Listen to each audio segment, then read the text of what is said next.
Hey everyone, how you doing? This is Amon Green, Gourmet Packers all-time leading rusher, and you're watching Packers Total Access Live, your daily source for Packer content.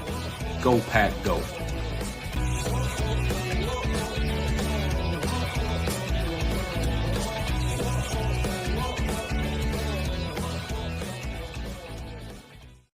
What's up, guys? Welcome into Packers Total Access. My name is Clayton. You can check us out on packernet.com. Find me on Twitter at Packers_access. Glad to be here with you, guys and gals. See, the chat is lit up already on this glorious June the 8th.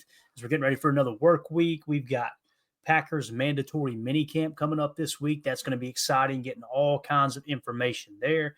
And then, of course, when minicamp wraps up, it's going to be kind of a dead period in terms of new news, I guess you could say, until training camp. Now, maybe we'll get some answers on Jair. Maybe we'll get some answers on Elton Jenkins. Obviously, Romeo Doubs has been there for pretty much the entirety of the offseason program, sounds like, so we're good there. We'll get you guys as much information as we can during that dead time, but we'll take time to dive back into the tape, recap last year. It's a good opportunity during that dead period while other people are just kind of taking the rest of the summer and, whatever, chilling before football season gets cranked up. What we like to do is go back and look in quarters, essentially, like the first 4 games of the season, the second 4 games of the season, the third quarter, then the fourth quarter. And of course, there's an extra game now with the expanded schedule. So we kind of look at it that way and go, okay, here, what exactly happened last year? Let's just get a quick recap, a quick refresher of everything that unfolded the previous season. And then boom, it's time to jump right into training camp. So it's going to be a lot of fun for sure. If you guys would hit that like button on the way in, feel free to sub to the channel. If you're new here, want to tell you that the best way to support what we do here at Packers Total Access is join our Patreon community over at patreon.com/PackerFan Total Access, or you can scan the QR code here in the upper right. $3 tier gets you access to everything on the site. We're actually going to be giving away an autographed Kingsley and Igbare card tonight to one of the lucky $3 tier or higher members. We got the wheel ready to roll, and we're going to do that as we wrap up the show. We're flying solo as the guys are busy. Listen, it's everybody here. Here's the rule of thumb. And me and Tim have talked about this numerous times. When you start to hit this dead period before we get into training camp, get the honey-do list done. Get it done. Now's the time to build up as much credit as humanly possible with the lady friend, okay? Whether it's a wife, a significant other, whatever it may be. Get that stuff in right now, so as soon as training camp starts, you've already got so much credit established with your significant other that you ain't got to worry about getting I don't want to say hounded. That sounds pretty bad, don't it? Just get your work done now, fellas. Let's just put it that way. Take her on vacation, take her on a cruise, take her out to a couple dinners. We're going to have roughly a little over a month of dead time. That's enough for about 4 nice dinners, and then you're all set for football season. That's the way I look at it. So, okay, now I look at the chat, and Chris is already off the rails here. Anyway, let's dive into some content here. A couple things I wanted to hit. This is over in our Patreon group. You guys, like I said, have access to all this. I just went through and caught a few key analytics that I thought were kind of important. Stuff that just kind of grabbed my attention. Some of this we've already talked about a little bit, but just want to dive into it a little bit more and get everybody's take in the chat as well. So first of all, I want to give a shout out to @Football Insights. So it's @FBALL_INSIGHTS @FBall_Insights over on X. Phenomenal follow. They're always posting just kind of these advanced metrics, these analytics that take you a little bit outside of the box, if you will, in terms of how you're following the NFL. Okay, so he posted this on May 30th, receiving EPA per game leaders in 2024. So again, we've talked about what EPA is, expected points added, and it's a good measuring stick of removing a lot of the noise and getting a good gauge on how these players actually performed, right? Well, here are the top receivers in the league in terms of EPA per game, all right? Number 1 is Amon-Ra St. Brown. 2 is T. Higgins. 3 is Jamar Chase. Also tied for 3rd is George Kittle, so there's your first tight end on the list. Then you've got A.J. Brown. That's your top 5, Okay. And Amon-Ra St. Brown kind of ran away with it last year. Okay. He had a 5.94 EPA per game. Then it goes 4.7, 4.5, 4.5, 4.3, 4.3, so on and so forth. You got Lab McConkey, 6. What a great pick that was, right, for the Chargers.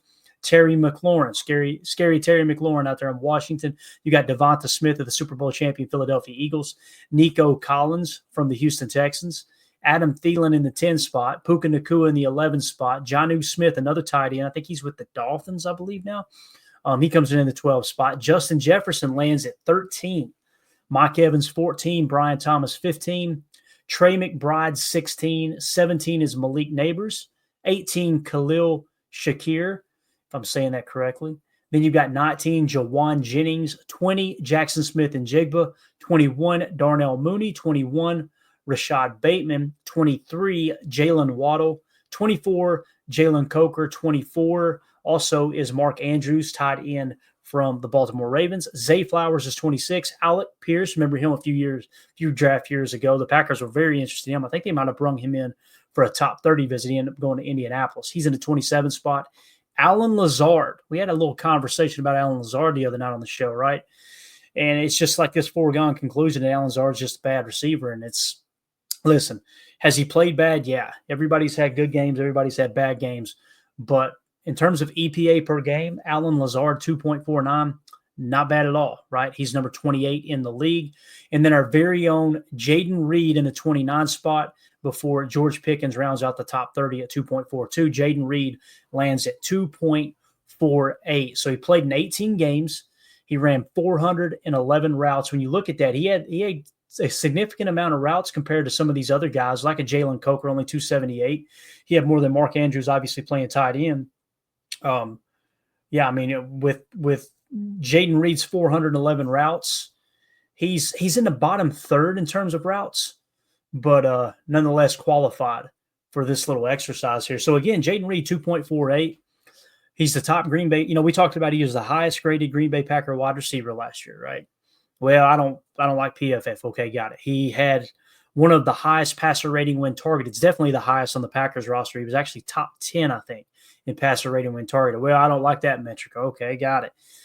You go on down the line. Now we're up to the point where it's EPA per game leaders. And he is, if you were to look at this and say, okay, there's 32 teams, and you guys know how I feel about this. If you rank in the top 32 at any position across the league, that would suggest that you are capable, you are qualified to be a number one at your respective position for that specific metric, right? So EPA per game is right there for Jayden Reed. And again, anytime I come across something, I'm looking for something to tell me that Jayden Reed isn't a good receiver. And it's not that I don't want him to be considered a good receiver. You guys know I'm the president of the fan club, but I've been pretty vocal. Like, I've caught some hell over talking bad about Luke Musgrave, right? When I say talking bad, just pointing out that, hey, he's been banged up and he's underperformed when he's been on the field, right? I've said, about Dontavion Wicks, I always point back to the rookie year, but last year, there's no two ways about it, man. It was a bad year, Christian Watson a couple years ago struggled quite a bit, right? So I'm not afraid to talk negative on a player on the Packers roster if it's warranted. But when people talk about Jayden Reed as if he's not a good receiver, it's just simply not true. So just another metric here, right? That just proves that Jayden Reed is going to be a solid player for the Green Bay Packers for a long time to come. I want to see them lock him up under contract, especially if he does this again this year. Now, if he takes a huge step back like Dontavion Wicks did last year, I'd be a little nervous. I'd be a little more like, man, maybe we need to pump the brakes a little bit, right? But I don't expect that. I don't expect it at all, man. I expect him to continue to get better. I don't know if you guys heard what Josh Jacobs said in the offseason where he was like, we need to go out and get a receiver. And Jayden Reed sent a tweet out kind of like, okay, all right. And then Josh Jacobs was interviewed here recently during OTAs and asked if he had spoken to Jayden Reed about that comment. And he said, yeah, we've spoken about it, right? And Jayden Reed basically said, it's just motivation for me. That's how you respond to something like that. And listen, kudos to Josh Jacobs for rattling people's cages a little bit. He didn't do it in a way to go, these guys need to step up, they suck. Just a little subtle leadership move in saying we need to get us a receiver in there. We got to get better at receiver. He didn't say Jayden Reed needs to play better. He didn't say Romeo Doubs needs to play better. He didn't say Dontavion Wicks needs to stop dropping the ball. No, he just said we need to get better. We need to get a better receiver in here. We need to get more receiving targets in here. And I think that was perfect because Jayden Reed, that's the other thing Josh Jacobs went on to say. He said, I can see how these guys are responding. They're chirping in camp. They're chirping in mini camp, these receivers are, because they're out to prove a point. Romeo Doubs in a contract year, right? He's going to be playing for his NFL life, so to speak. Christian Watson's going to be coming back, whether it's late October, early November. Hopefully it's whenever he's healthy. I don't care if it's December as long as he's fully healthy. That's all I care about. But when he comes back, he's going to have a short window to try to impress the Packers to give him a contract extension, whether it's one of these, 1 or 2 year prove it deals just to make sure, hey, let's just make sure the knee's okay type thing. Or if they want to extend him and they feel good about it, kind of like they did with Rashawn Gary, after he tore the ACL, he proved he was healthy and they were willing to give him a deal. Now, obviously, edge rusher a little bit different than wide receiver, but nonetheless, it's definitely something he's kind of auditioning for his job. And then you get the 2 rookies, of course. Matthew Golden wants to prove his worth. He wants to show that he can be that outside receiver, that Z. And then, of course, you've got Savion Williams, who everybody's kind of dubbed the gadget guy. I guarantee you he wants to come in and prove he can play receiver. So what you've got is this perfect recipe for competition is really what it comes down to. And I'm sure Coach Lynn can attest to this. There's nothing better in a position group room than a room full of guys that no one has arrived and everyone is competing for their spot, not just on the roster, but in this offense. Because, there's levels to all of this stuff, right? Like, Jayden Reed is your slot receiver. I don't think anybody would argue about that. Now, can he play Z? I believe he can play Z. That's just me personally based off the college tape and some of the deep routes that he has ran since he came into the league. He's proven he can do that. Now, is he going to sit there and go, that's right, I'm the best receiver on this team? Absolutely not. Because Matthew Golden could come in. What if Matthew Golden came in and put up a good amount of, let's say similar numbers to Jayden Reed did his first couple years in the league. Let's say that Matthew Golden has 800 yards receiving and 8 touchdowns, right? Just for easy math. And Dontavion Wicks returns to his rookie form. And let's say he finishes with 7, 8, maybe 900 yards receiving. And he proves he could play in the slot, which they were trying to work him in and out of that boundary X and the slot a little bit. What if those 2 guys step up? And Jayden Reed and again, I'm not saying Jayden Reed's going to do this. I think he's quite the opposite of player. That would just sit back and get comfortable. Where Jayden Reed takes a step back and kind of rests on his laurels, he's going to be looking up next year going, they're probably not going to give me an extension because Tay Wicks just took my money and Matthew Golden's the real deal. That's the stuff that matters, man. That's everything that matters in a position group. And it's what pissed me off about the center position the last couple of years, because we can all see center was underperforming in Josh Myers. And it's like there was never a competition. So that's something that I look forward to this year. I think it's going to be great. Solder in the chat, good to see you, buddy. He says Reed should play Z. I'm okay with Matthew Golden, Dontavion Wicks, and Jayden Reed kind of rotating. And when I say rotate, I don't mean coming in and out of the game. I mean, 1 second, let's say Jayden Reed will line up in the Z, but the pre-snap motion ends him in the slot where he's essentially playing F, and he'll run the slot route, right? Maybe he starts in the slot and does that cheat motion outside the Z. We've seen that last year as well. Now, if you get Matthew Golden acclimated to Matt LaFleur's system to where you can use him in a similar manner, man, sky's the limit, right? And then I feel like Dontavion Wicks is more cut for what Romeo Doubs does at boundary X. Romeo Doubs did it way better than Dontavion Wicks last year, in my opinion, mainly because he caught the football. But if he could get those drops under control and he could take that spot from Rome by the end of the year, you don't have to pay Romeo. Romeo walks in free agency. Now you've got Dontavion Wicks in the boundary X, and you've got Matthew Golden and Jayden Reed, who can be a little more versatile and mix and match there at the Z and the slot. So Matthew Golden's going to play a huge role on this team this year. I believe that. Now, will he exceed expectations or will he fall short, right? That's the question. But everything we've heard out of camp is Matt LaFleur talking about how he's an extremely sharp receiver. Like he's a smart guy. He's got the right attitude. You hear Jordan Love say he's very polished. He used that word. You heard Romeo Dobbs talking about he's already a dog, right? So Matthew Golden should hit the ground running, man. But yeah, I wouldn't have any problem with him playing Z Soder. I think he does that pretty well. He being Jayden Reed. But the other thing too is, let's say you put Reed in the Z and you go, okay, predominantly you're playing Z, okay? And let's say you put Matthew Golden at X and then you're rotating guys in and out of the slot. Well, when Jayden Reed goes down, who's your Z now, right? So if you're working them both into the Z, the moving Z, the F, the slot, whatever you want to call it, if you're working both of them, both Matthew Golden and Jayden Reed in and out of that all year long, if and when, it's going to happen, guys. This happens every year. If and when someone gets hurt and misses 2 or 3 games, the other guy is going to be what we call cross-trained, right, at those positions. And that is something the Packers do really well, especially on offensive line. They're big on cross-training offensive linemen. So it's going to be fun to see how that unfolds. So, again, Jayden Reed, I feel like he's very underappreciated. 2.48 EPA per game, finishing 29th in the entire league last year. That was Packers' best on their roster. All right, let's move on to a little Matt LaFleur talk here. There's another analytic metric, whatever you want to call it. Football Insights put out. Interesting seeing Matt LaFleur pull back on 4th downs after being one of the more aggressive head coaches in recent years. And what it's shown here, guys, is how many times, how often the Packers go for it when they should on 4th down. Okay. And you'll see here by the year, huge drop off where we drop down around the 30 mark. Now, I think, what was it we came up with the other day? We did an exercise on this on the show.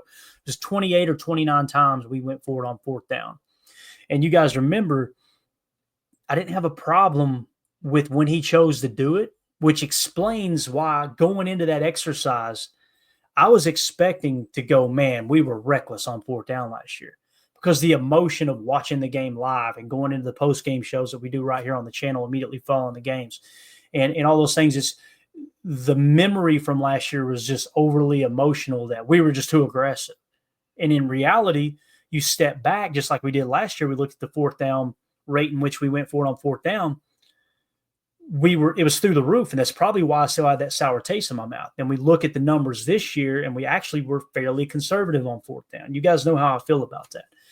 I'd rather play the field position game, pick up that invisible yardage rather than turn the ball over, give a team a short field. Especially with the way your defense is playing now and the way you were forcing turnovers last year. That's probably another reason why Matt LaFleur felt that way. We were not creating we were like 2nd or 3rd worst in interceptions or takeaways the year before, I believe, under Barry.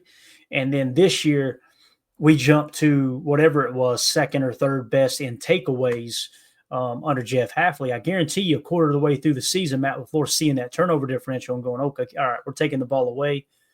Let's not be as aggressive as we have here in the past. So I just thought that little metric there on Matt LaFleur was interesting because, again, when we look at it the other day, we just give you the total number. We talked about, we specifically showed you guys the plays that we went for it when we were losing, right? And we were way more effective, way more, what am I trying to say, successful at converting on 4th down when we had a lead as opposed to trailing. It seemed like we were a lot worse there. So, trying to see here in the chat real quick and see what everybody's talking about. Coach Lynn in the chat said, if I were Golden, I would ask the wide receiver coach for all the practice film of Devontae Adams release package. That's the thing too, Coach. And I know these are just workout videos and stuff, but we're not talking about AFAM's Tybo videos. We're talking about the receivers working out together in Florida, I believe it was. If you go back and watch those, and again, I know nobody's covering them and it's all designed to be glamorous and everything, but watch Jayden Reed's feet. He has some amazing footwork. Now it's just, does he truly understand the nuance of creating separations? Like Coach Lynn said with the release package, right? And what he means by that is getting separation off the line of scrimmage. If they're playing bump and run, being able to work inside out or outside in to create that free release, right? Or it could be that they're playing a little soft, they're playing off, and that's a part of the release as well, right? Your first couple steps to set them up so you can make your move, even if it's on a go, just a subtle jab outside to get inside leverage to run a fade. and bend it back out. Or if you're looking to run a climb route, just a subtle jab step in, work out, and then make your break to run that climb route, that crosser, all those things. That's really what's missing from Jayden Reed. Now, the drops were a bit of an issue last year. You guys know how I feel watching the tape. It's not near as bad as some people were making it out to be. Dontavion Wicks, different story. Really, really bad drops from Tay Wicks last year. But if you can get Jayden Reed's release package and his route running, it ain't got to take a huge step, but just a slight improvement. Imagine how good that guy's going to be. Because he can attack the football. He's pretty darn good with contested catches. Jayden Reed, if you were to say, okay, what is it he does really well? It's definitely yak. And along with that yak, it's Matt LaFleur helping them create separation, right? I mean, he's scheming guys open pretty darn good as well. So let's see here. 2-0 for this says, can you imagine if we use Tucker Kraft on jet sweeps that Matt loves so much? It'd be so hard to stop. We did that. You guys correct me if I'm wrong in the chat, but I think we did that with Musgrave when he was healthy as well. Now, Musgrave, I don't know why it feels like Musgrave is faster than Tucker Kraft, but I could be completely wrong there. Tucker Kraft had an amazing RAS. Somebody look that up. Let me know who had the faster 40 time. Was it Tucker Kraft or Luke Musgrave? Not that it matters. You're probably splitting hairs to that point, but I would like to I'd like to see who is the quicker of the two, because I kind of felt like it was Musgrave coming out in the draft, but it may have actually been Tucker Kraft. So let's see. 2-0 for this is Kraft, not Musgrave in all caps. Yeah, for me with Tucker Kraft, his hands are so damn good though, man. To me, it doesn't take a whole lot of talent to take a handoff. So I would rather take the player that's less effective with yak, because, the big part of yak is being fearless and catching the ball and turning upfield. To me, Luke Musgrave has a little bit of timidness there. So I would much rather have Tucker Kraft in the route because of his hands. I mean, he didn't have a single drop his rookie year. And I think last year he only had 1 or 2 drops, if I remember correctly. So, that's one of those things that I think I would rather have. I'd rather have Musgrave on the jet sweeps and Tucker Kraft in the route. But I understand what you mean there too. 2-0 for this. A full head of steam for Tucker Kraft running people over. That's a lot of fun to think about as well. Thank you for looking that up, Bates. Bates said Tucker Kraft ran a 4.69 40. Luke Musgrave ran a 4.61. So I was right there. That's what I was thinking, that Musgrave was a little bit quicker. But again, that's 40 time, right? That's running a straight line from a 3-point stance in your underwear. Football speed's a whole different ballgame. And I think we would all agree, Luke Musgrave, when he got on the field, he was a little bit off balance. He didn't play with very good body control. Tucker Kraft's quite the opposite. You see that diving catch in the end zone and other plays that he made, obviously hurdling people and breaking the first tackle and all that. So, it's going to be cool to see, like Prince says here, Tucker Kraft and Musgrave will be nice to have healthy at the same time. Man, the sky's the limit there. And, I know people talking 12 personnel. We've shown you the ratio. It may increase a little bit, but I truly believe that Matt LaFleur wants to stay in 11 as much as possible. However, if you go to 12 and put Musgrave flexed out wide, now you've got their base defense out there. They got to choose to put a linebacker or a safety trying to cover Musgrave as a split wide receiver. Man, game on, game on. So, again, there's just a quick reference. Matt LaFleur was more conservative, almost as conservative as he was his first year with the Packers in 2019. So he got really aggressive while Rodgers was here, obviously. Rodgers loved going for it on 4th down. And then you've basically seen a decline every year since Rodgers left. In 2023, when Jordan Love took over, you went from going for it on 4th down, what appears to be about 63 times, it looks like, down to 59 times in 2023 for 22 to 23. So you drop roughly 5 or 6 times. Now, extra possessions can play a role in that. We all know that. But then you go last year all the way down to whatever it was, 28 or 29. And some of that could have been Jordan Love being hurt and Matt LaFleur going, he's just he's not, at the top of his game right now because of the injuries he's dealing with. Let's go ahead and punt this thing away. So going to be really, really interesting to see how Matt LaFleur attacks that this coming year. All right, moving along here. Man, one of my favorite players, and I've been very vocal about this when it comes to Edgerrin Cooper. Um, this dude's just an absolute dog. And, Edgerrin Cooper and Evan Williams PFF grades versus where they were drafted. I want you to key in on this, and I can't zoom in any further, so I apologize. I might be able to go full screen for just a second. Here we go. So basically what you got here, and for those of you who listen on the pod, running from left to right at the bottom is what draft pick number these players were taken at, okay? So low number to the left, going high number to the right, meaning the closer to the bottom left were the higher the draft picks. I know that's very confusing, okay? So the goal here is to be, at the top of this chart, which running vertically on the left side is your PFF defensive grade. So no matter where you were drafted, you want to make sure you're at the top of this chart, okay?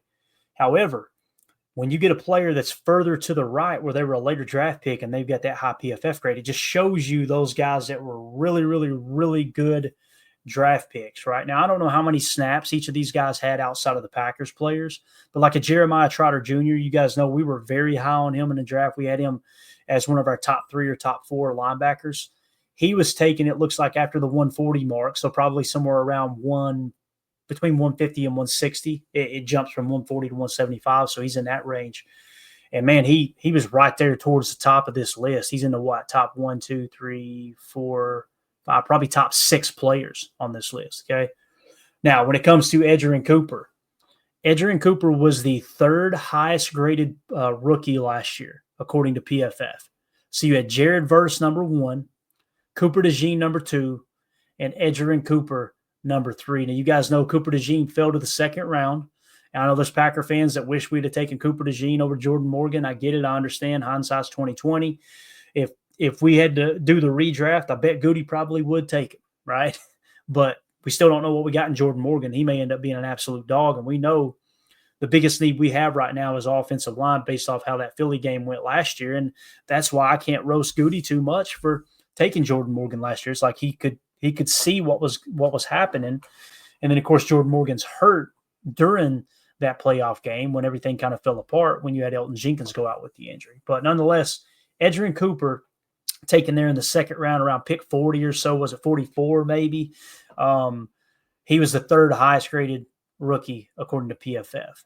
Next on this list, and I'm going to just kind of roughly give you an estimate of where he sits. It's Evan Williams at 1, 2, 3, 4, 5, 6, 7, 8, 9, 10, 11.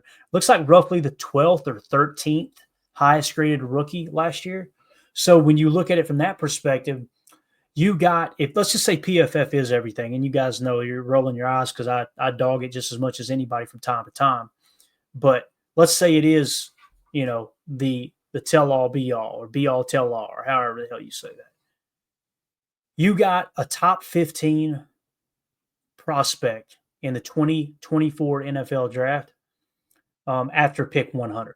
How cool is that? So you essentially got 2 first-round talents. If you're going strictly off PFF grades alone, you got 2 first-round talents in last year's draft. Now, when you slide on down, Javon Bullard is the next player on this list in terms of rookies, it looks like. I don't think I'm missing anyone else here. I think we got it. And he obviously was a 2nd-round pick. Now, he's underneath that median line there, right? So that would suggest it was a bad draft pick where he was taken, I would imagine. Now, when you try to count the players, it's going to be difficult to do this. I'll see if I can give you guys a roundabout here. It's probably 3, 6, 9, 10, 11, 12, 13, 14, 15, 16, 17, 18, 19, 20, 21, 22, 23, 20. Yeah, you're probably down there in the 40s if I had to guess. 40s or 50s, which is probably right around where we took Javon Bullard. So I don't know. I guess it just depends on how you look at that. One thing's for sure, you had a higher grade on Javon Bullard than you did Evan Williams, and Evan Williams graded out higher once he got to the league, right? And that's going to happen. That's why you take multiple swings, which is why I'm excited that we took multiple swings at wide receiver, because chances are you're going to hit on one of those 2, especially, taking one in the 1st round for the first time since 2002 and then the other one in the 3rd round. I mean, when you look at the quality of the players that the Packers have drafted in the 3rd round here lately, 3rd round or, around that mark in terms of wide receiver. I mean, you got Tucker Kraft at tight end, right? You got Christian Watson was taken in the second round, so it's right around that range. Luke Musgrave was taken in the second round. The jury's still out on that pick. You kind of like your chances. You know, I mean, hell, you got Romeo Doubs. What was it, the fourth or fifth round? And he turned out to be a pretty darn good receiver. You know, Jayden Reed was drafted in the second round, so right around that same mark. So they definitely had a second round grade on Savion Williams, and this is the point I wanted to get to. They definitely had a second round grade on Savion Williams because when Brian Gutekunst was asked about Savion Williams, they said, yeah, he was there in the second round. It made sense for us to take him in the second round, but we had other players there as well. So they took Anthony Belton, who they had a second round grade on as well. Reading between the lines, okay, it sounds to me like Goody was saying he had a second round grade on both Anthony Belton and Savion Williams. Well, they had already taken Matthew Golden, so then the tiebreaker goes to what's the position of need? We need offensive line. They went Anthony Belton second round. And then it just so happens that Savion Williams was still sitting in their third round. And Brian Gutekunst said, yeah, we didn't expect him to be there in the third round when he was there. Like we didn't plan on taking him. But when you look up in the third round, you got a second round grade on Savion. And then all of a sudden he's still sitting there in the third. That's a pretty good sign, right? AFAM says a second round grade Savion is scary bad. I don't know what that means, AFAM. Give me an idea of what you mean there. I'm trying to. This is usually where I ask the guys. I'm stupid. What's he saying here? So let me know what you meant there by that. But if you got a second round grade on Savion, then it means you got a second round talent in the third round there. You got a second round talent in Anthony Belton, and obviously you got a first round talent in Matthew Golden, according to Goody's board. Again, we will see. Time will tell. Time will tell. Yeah, that's right. I'm glad somebody else brung this up here. Greg Ross says Krispy Kreme's talk, AFAM's BS walks. AFAM, are you taking that bet or not, man? You disappeared last night. We need to know, okay? We need to know. Greg says AFAM doesn't understand AFAM. Scary, bad scouting department. Wow. That's interesting. So you're saying that Savion is not worthy of a second-round pick. Okay, gotcha. Are you taking that bet, AFAM? Let me know, yes or no, man. Let me get it up on the ticker here. I think Emilio put it down for us right here. Zach Tom not getting extended this year. So if the Packers let him hit free agency and they don't re-sign him in free agency, obviously, they just let him walk in free agency, he signs with someone else. A dozen of Krispy Kreme donuts, you in or out on that. AFAM, need to know as soon as possible so we can put it on the ticker. All right. So again, just wanted to point out just how quality a pick Edgerrin Cooper and Evan Williams was. And Evan Williams being a fourth round pick gets you excited about. I mean, has Goody not crushed it in the fourth round? Like, I think that's where they got Zach Tom. I think that's where they got. I'm trying to think of like who all was in the fourth round because we've landed some stud. Now, way back in the day, obviously Bakhtiari, I think, was a fourth round pick. He ended up being a franchise left tackle. So really, really quality picks there. Some would say the Javon Bullard pick is quality as well. You guys know I'm a little more hesitant on it, especially if he's going back to safety because I felt like he played a lot better in the slot. Not saying he should start over Keyshawn or Nate Hobbs in the slot, just simply saying it felt like he was more comfortable there, playing closer to the line of scrimmage and helping out in the run fits a little bit more rather than playing some post safety and every now and again mixing in spur safety, that type of thing. So I agree. Deadfish says not signing Zach Tom would be idiotic. I mean, what he's done is pretty remarkable. With the torn pec last year, having his highest graded year, his best performing year, so to speak. And I know he struggled against Philly. Hell, who doesn't, right? But yeah, I'm with you on that, Deadfish. Got to get him back. AFM went quiet again, didn't he? I don't know. I guess we'll take this down. Maybe he's not interested in the old bet there. So let's see here. Andy Monday, good to see you, buddy. Says Dobbs and Tom in the fourth round in the same draft. And here's the thing about Dobbs. Whether you think he should get wide receiver one money or not, or whether you think he's not even worth $10 million plus, one thing's for sure, that was a damn good pick, right? Because that draft pick, look at, as a matter of fact, he met the production. I'm trying to think of what they call it. They have a production grade or something like that, where if rookies play a certain amount of snaps, they qualify for more money than their rookie contract originally is worded with. So basically, that's why he's making $3 million this year, because he qualified for more money. So AFM says he can't agree to those terms. There you go. Completely understand, AFM.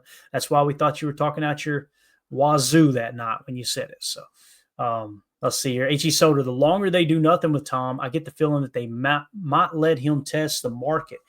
Yeah, that's a possibility, right, Soder? Because the question is, what's the rest of the league? How do they feel about him? I personally think they're going to get a deal done, because I feel like if they hadn't had any negotiation whatsoever, I believe Zach Tom might have withheld services a little bit. But I kind of feel like they're both acting in good faith. I don't know if that makes sense. And this is just me strictly speculating. You could be wrong, or you could be completely right. So that might be the plan. Let's go let them test the market, right? And they did draft Anthony Belton, who might be in the future of just starting at right guard. We're kicking him out to tackle like he played in college. But with that being said, I personally think that they're having negotiations in the background, and that Tom knows, okay, they're going to lock me up. It's just a matter of us meeting in the middle and finding the right number type thing. If we break training camp, Soder, if we break training camp and go into preseason week 1, then you're spot on, dude. They're probably going to let him test the market. So I'm excited to see if that contract gets done in camp. I'm sold on him. I don't know how you guys feel on Zach Tom. I'm definitely sold on him. I think the majority would agree with that too. But Andy Monday says Jenkins, the situation comes first, then Tom. Often the extension comes late in the preseason. It seems like it's like the last week of camp is when it usually gets. Now, some of the other guys, where they're going into the last year of their contract, and like I remember Elton Jenkins's, he missed some time, and there was speculation it might have been the contract. But I think you're right. Andy. I want to say it was definitely after preseason week 2. I'm almost positive. So, yeah. All right. Next topic here.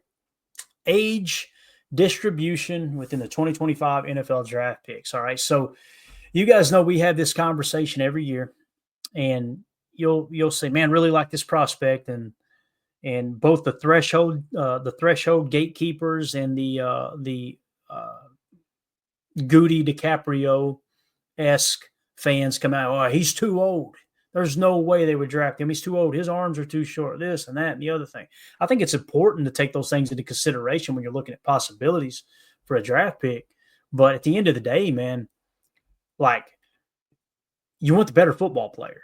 And we said last year, you got to get a little bit older this year. You got to get a little more seasoned. And when people think of an older rookie, they just assume, okay, they're going to be as raw as the 21-year-old prospect. And that's just simply not the case. Like, look at Bo Nix. Look at what Bo Nix did last year. And what some fans would look at as a negative, Sean Payton seen it as a positive. That dude's played a ton of football in college. It's why Matt LaFleur and Brian Gutekunst fell in love with Sean Clifford, because he had played so much football throughout his college career, right? So with that being said, every year we have this conversation about age, right? Look where the Packers are on this list. So once again, it's a chart running from left to right at the bottom. It's starting at 21 years old. Then it goes up to 24, okay? And you argue the next line is, 24 and a half, I guess you could say. So you got the age running across the bottom, and the teams running vertically up, from the bottom to the top along the left side. And what this is essentially showing you is, in terms of the draft choices that these teams made, the teams at the top of this list drafted the older players. Okay, so the Denver Broncos draft picks had an average age of what appears to be like 23 and a third years old. Okay, and then you got the Chargers right behind them, a little closer to 23. The Lions a little closer than them to 23. The Raiders a little closer than them to 23. Washington a little closer to them to 23. And then us sitting right at 23, maybe just a hair under 23 years old.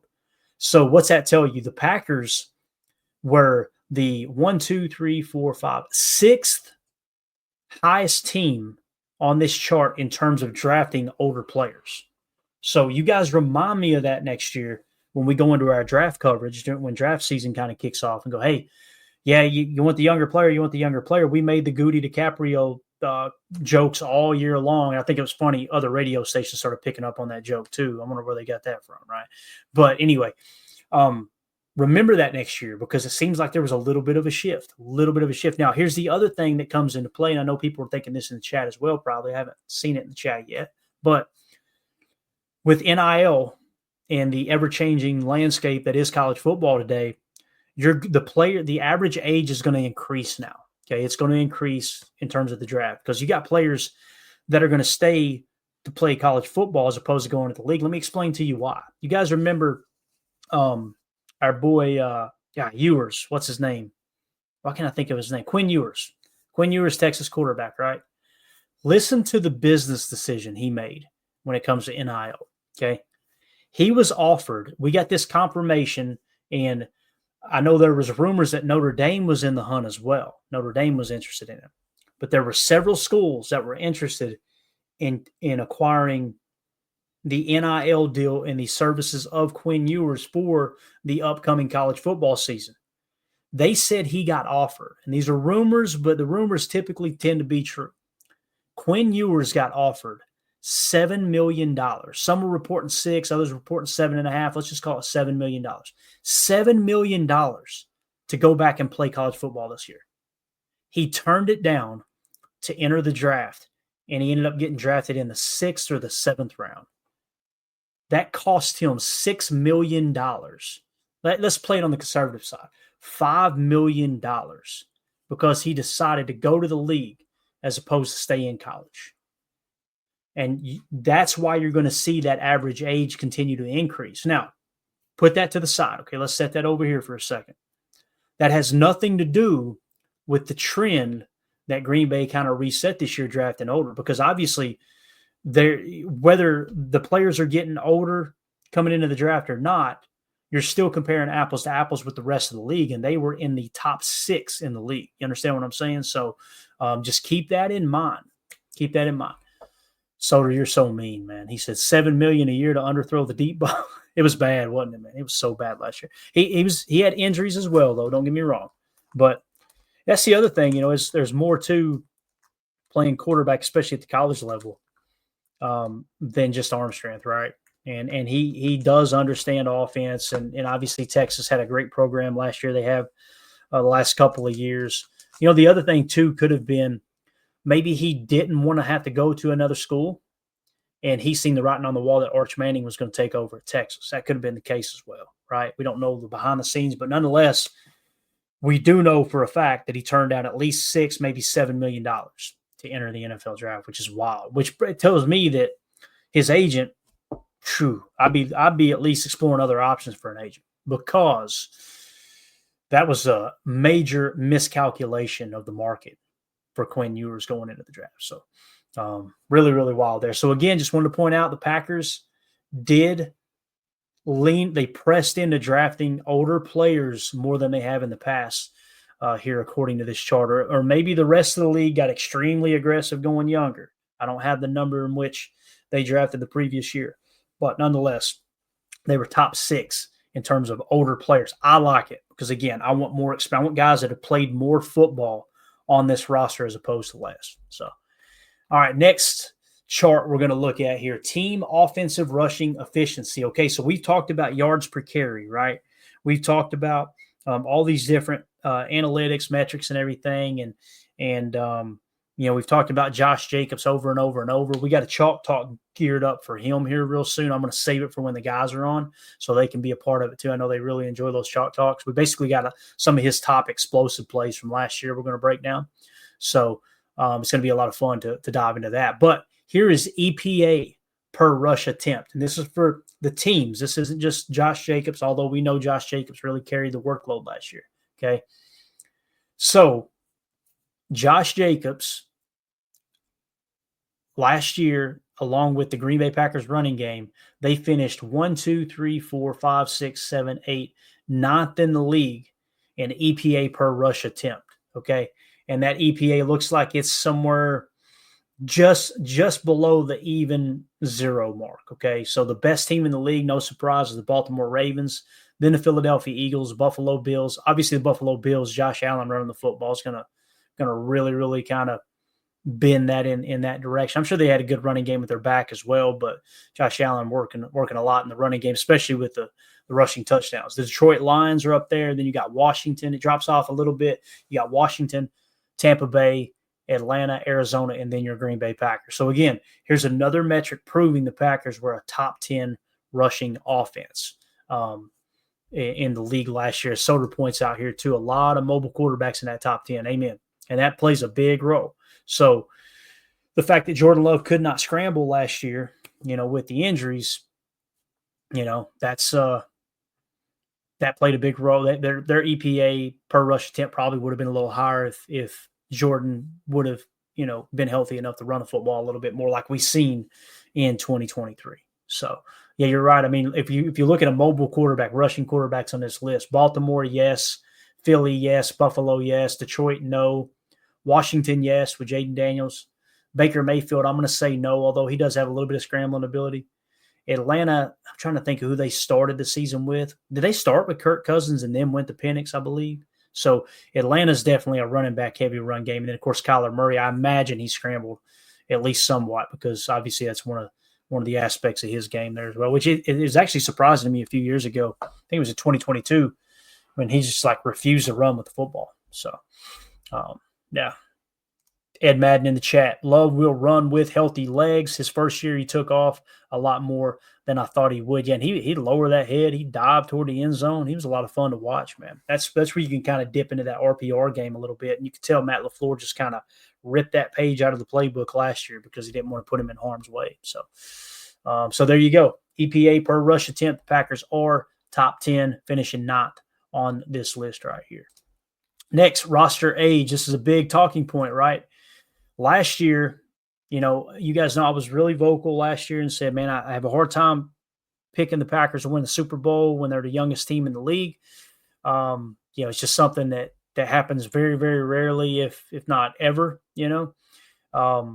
This came in from Bill Barnwell, at Bill Barnwell over on X. Final snap weighted age data for the 2024 regular season. The 5 oldest teams in the league were the Minnesota Vikings, the Miami Dolphins, the Atlanta Falcons, the Cleveland Browns, and the San Francisco 49ers. The 5 youngest teams were the Green Bay Packers, the New York Giants, the Vegas Raiders, Arizona Cardinals, and the LA Chargers. So your Packers were the youngest team in the league last year. If you go down the chart, they were ranked 32nd. Obviously, their team average was 25.8 years of age. All right. And I was trying to see here, ranked draft age. And that shows the draft. Is that the draft age, DA? Oh, offense. Okay, so they broke it down by offense and defense.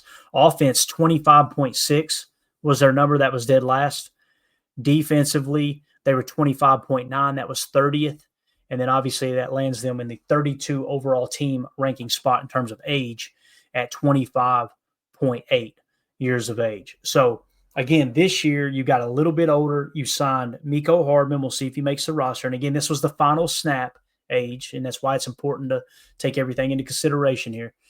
Because if you just go off of breaking camp, that might not even be the roster you finish the season with, right? So Aaron Banks, 27 years old, I believe. Nate Hobbs, I think he's 26 or turns 27. He might already be 27. So both of those guys are going to raise that age a little bit. Mecole Hardman, if he makes a roster, that'll raise the age a little bit, right? So you've got all those things that kind of come into factor. That's going to raise the age just a touch. Now, how much? That's going to be the question, right? But again, if we look at the success last year, Minnesota won, 14 games? Was it 13 or 14 games? They had the oldest roster in the league. The Miami Dolphins, I can't remember if they made the playoffs or not, but they had the second oldest. I wouldn't consider them an upper echelon team at the moment. They could be if they're healthy, right? Atlanta Falcons, third. I think they're a team that's on the rise. I think their general manager's done a pretty good job, even though he's gotten roasted for some of the moves he's made. Penix, if Penix ends up being the real deal and he showed a little bit of promise at the end of last year, then that's all that matters for that team, right? Cleveland is the next oldest bad team. San Francisco had a horrible year. They're 27.8 years of age. New Orleans, bad year. Washington had a good year. So essentially in the top 7, you got two playoff teams. You guys let me know in the chat if Miami, Atlanta made the playoffs or not. So we've gotten 2 so far that I know of. The New York Jets are number 8, Carolina Panthers number 9, Buffalo Bills number 10. So in the top 10 oldest rosters in the league, I'm showing 3 playoff teams. Ed Madden confirms. Thank you so much for that, buddy. Appreciate you. The Dolphins did not make the playoffs, and Bates says Atlanta didn't make it either. So of the top 10 oldest rosters in the league, 3 of those 10 teams made the playoffs. Next, you got Pittsburgh. They made the playoffs. Cincinnati did not. Seattle made the playoffs, right? So there's 2. Detroit made the playoffs. There's 3. Baltimore, 4. Dallas did not make it. LA did. That's 5. Kansas City, 6. And then that's the top 20. So in the top 20, in terms of the oldest rosters in the league, I believe that puts us at a total of 9. So of the 20 oldest rosters in the league, 9 of them made the playoffs. Okay. So that's what does that mean? I don't know. You tell me, what's it mean to you? Again, when you look at the youngest teams in the league, Green Bay made the playoffs. We had the youngest team in the league. The Giants didn't make the playoffs. The Raiders didn't make the playoffs. I don't think Arizona made the playoffs. The Chargers did make the playoffs, right? Philly won the whole damn thing. Tampa made the playoffs, right? So that's 4. New England missed the playoffs. Did Houston make the playoffs, guys? I think they did. I think Houston made the playoffs. Can't remember if they did or not. I know they had a lot of injuries last year, though. But if they made the playoffs and there's 5 Arizona didn't, Houston did. There you go. Okay, so that's 5, right? So we got 5 of the 10 youngest teams in the league made the playoffs. So that's actually more than the oldest, right? It kind of feels like the sweet spot is somewhere between 10 and 23 in terms of age, right? So just want to point that out. We talk about that type of stuff from time to time, and I just want to kind of do a quick little deep dive. So, hey, it's what Goody talks about, right? It's a young man's game. It's a young man's sport. I just don't like being the youngest, And when you have a lot of mental errors, you have a lot of penalties, you have a lot of drops, things like that. Let's get some guys in here that have a little more, a little more experience, if that makes sense. So, probably as always, the truth is somewhere right in the middle, right? Right. I'm thinking we don't need the youngest team in the league. Others are thinking we need the oldest team in the league. We need the most veteran leadership as possible. And the true sweet spot's probably somewhere right in the middle there. But let's give away an autographed Kingsley Enagbare card. That sound good, guys? Help me out in the chat. I need a number here. We're going to shuffle this thing and give away an autographed Kingsley Enagbare rookie card. All right. Give me a number between 1 and 10, guys. Number between 1 and 10. And I'm going to say the third person to do it's going to be the number, okay? That way they can't say it's rigged. Though 55, geez, Pete, Chris, what, you trying to keep me here all night? Unbelievable. The third one was what? 6 by Deadfish, right? And then Coach Lynn says 6 as well. All right, cool. And Holmes says it's rigged. There you go. All right, so we're going to shuffle this thing 6 times so you can see it here. These are everybody that's in the Patreon group. If you want to join our Patreon community, just go to patreon.com/Packer Fan Total Access. Member of the $3 tier gets you entered into these giveaways. It also gets you access to other content. It's the best way to support what we do here at Packers Total Access. Let's shuffle this thing 6 times. Here we go. 1, 2, 3, 4, 5, 6. Now let's zoom it in and let's give away an autographed Kingsley Enagbare card. As always, what we're going to do here, gang, we're going to shuffle this thing, or we're going to spin it 3 times. The first place winner is the true winner. If they don't come forward and get the prize, then it'll go to the second place. If they don't come forward, it'll go to the third place. If they don't come forward, we'll just put the prize right back in the pot and spin it again another time. So here we go. The winner of the Kingsley Enagbare autographed rookie card is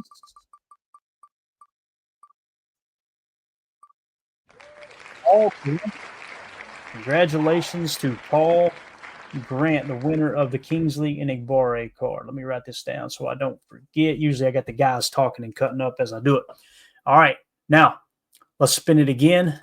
The second place winner, if Paul Grant is in the clink and doesn't come forward, for the Kingsley and Abari card, it's going to go to Mountain Man Pack. That's your second place winner. All right. And now the third place, in case both of those guys don't come forward, or they just say, hey, give it to somebody else. That's happened before too, which is really cool, man. People just want to support the channel, but appreciate it either way. Rich Beck is the third place winner. So again, the winner of the Kingsley and Abari autographed rookie card is Paul Grant. Paul, reach out to me on Patreon. Shoot me a DM. We'll get your information, get that mailed out to you. If we don't hear from him, Mountain Man Pack is the second place winner. If we don't hear from Mountain Man Pack, it will be Rich Beck. Mountain Man Pack's always in here. Paul Grant was in here for a lot for a while. I haven't seen him in a little bit. Maybe I'm wrong, man. Everybody's changing their names and everything in the chat. I can never keep up with who's who. So there you go. Appreciate everybody. Listen, if you didn't win, just want you to know how much we appreciate you being in our Patreon community. It's the best way to support what we do. And it's just awesome to have that. I like that, having that direct line to you guys as well. Like, you guys can shoot me a DM. We can, ask questions in the community chat, which we're going to hit the questions in the Patreon group tomorrow. So get your questions in. We're going to do that on tomorrow's show. So it's just another way to get your voice heard here on Packers Total Access. All right, that's it, guys. Listen, everybody in the chat, thank y'all so much for hanging out on this Sunday evening. It was awesome talking ball with you guys. We'll be back tomorrow, 6:30 p.m. Central Time for PTA Live. And, that's the other thing, too, here. Let's go ahead and mention on our way out. Mac and Cheese Podcast says, my Autism Connection supports you guys. Appreciate you, Mary, there in the chat. We're also doing an awesome, really, really cool giveaway. So this is an autographed Dorsey Levens jersey. If you go to my Twitter account, @Packers_access, you're going to see a link there that says givebutter.com/KRPSJ5. That will send you directly to the My Autism Connection page, Building Hope, Community, and Independence for Autistic Adults. It's actually going to send you directly to our giveaway page. For every $5 that you donate, you're going to be entered into the contest one time to potentially win that autographed Dorsey Levens jersey that's right there. So just a way for us to kind of raise money for a good cause and our great friends over at My Autism Connection, and give Packer fans a chance to win a cool piece of memorabilia. Dorsey Levens, one of those dudes, one of my favorite Packers of all time, Super Bowl champion there. So anyway, that's it, guys. We'll see y'all tomorrow, 6:30 p.m. Central Time. As always, let's go out and be the change we want to see in the world, and go back. Here we go. We're out. Bye, guys.